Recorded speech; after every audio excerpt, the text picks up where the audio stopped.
Hello, this is Maini. We cooks and also the pastry chefs and bakers have, in my opinion, the simplest and best basic recipes for different kinds of baked goods.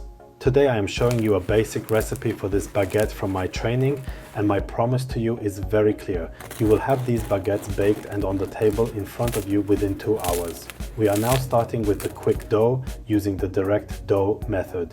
First I add fresh yeast to the bowl. By the way, I will write all the measurements for you in the video description below. After that, I pour in lukewarm water. Please only use lukewarm water to activate the yeast organisms.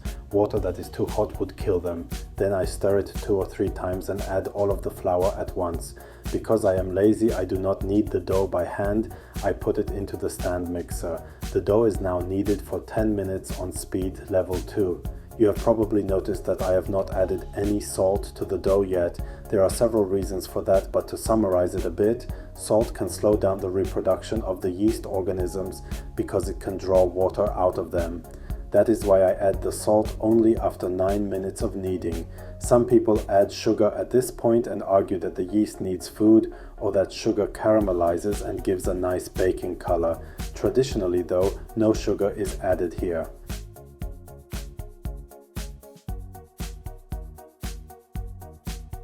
So we mix for 9 minutes on speed level 2. Then we add the salt, and if you want, a small splash of water so the salt can be absorbed well, and we mix for 1 more minute. After a total of 10 minutes on speed level 2, we knead for another 5 minutes on the highest speed. So in total the dough is kneaded for 15 minutes. A small note for those who are interested, we can always add water to the dough later, like we just did after adding the salt. But we must never add more flour afterward because the first amount of flour has already activated and bound the gluten through the kneading process.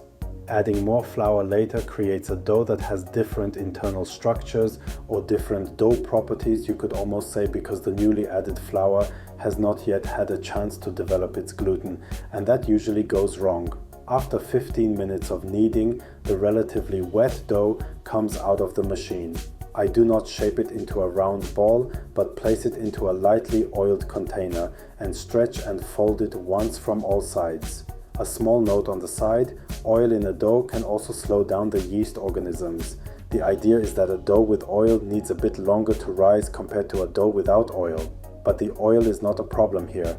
The advantage is that later we can turn the dough out of the container much more easily and almost pre-portioned. If you are enjoying this video so far, feel free to subscribe so you do not miss my next baguette or bread videos. The dough now gets exactly 1 hour of resting time. During this time it swells, forms air bubbles, becomes soft and more flexible, and of course develops aroma. Keyword: lactic acid and the growth of lactic acid bacteria. After 1 hour of resting time, the dough can be gently loosened from the edges so that it can be turned out evenly. The top of the dough is lightly dusted with flour and then cut into 3 pieces by eye. Of course, you can also place a scale there and weigh the dough pieces precisely. I personally do not do that. The dough is portioned and each piece is folded together 2 times.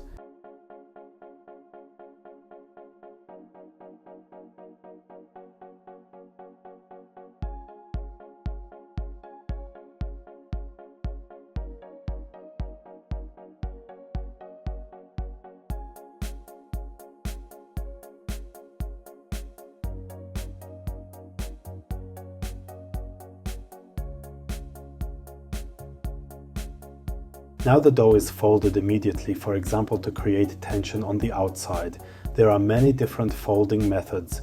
The folding method I am showing you now basically means fold the upper edge into the middle and press it so that tension builds on the outside.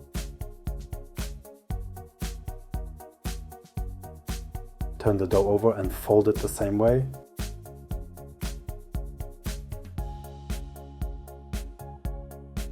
And build tension again.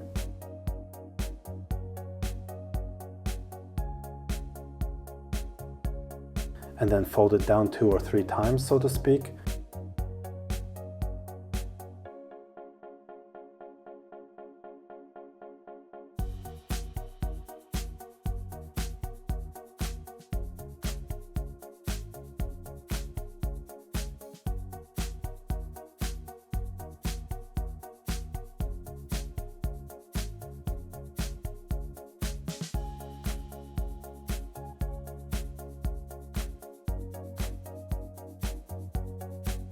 until both ends meet and you can press them together between your fingers.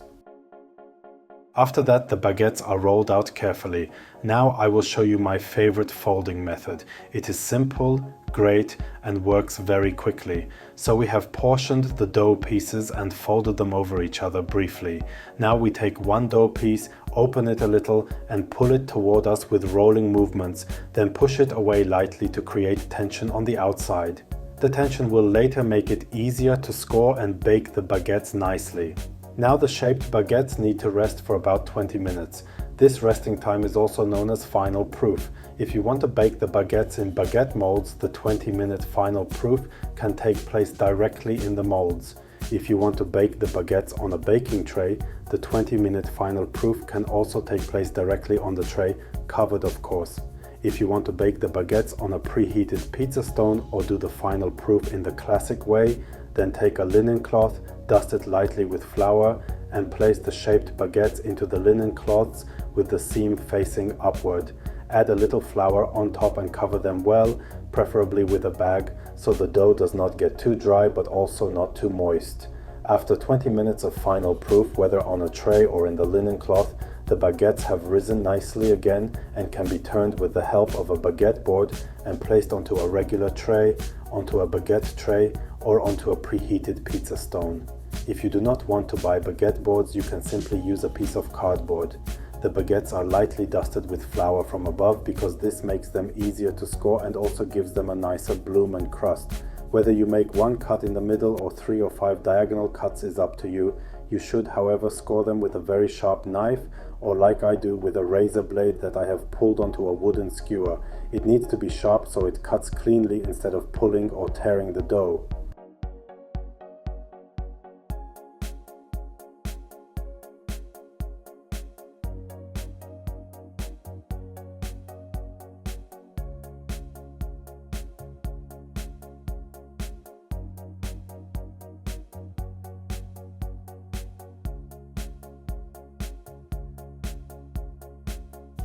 Now we come to baking the baguettes. The baguettes are baked at 250 degrees Celsius. This means the oven is preheated to 250 degrees Celsius for about half an hour, so that the temperature is really at 250 degrees.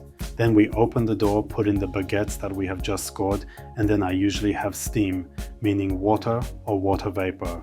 I heat it up on the stove in a small pot. It is boiling hot. When the baguettes go into the oven, I place this pot on the bottom of the oven and pour a little bit so that water falls onto the oven floor and steam can rise and settle onto the baguettes.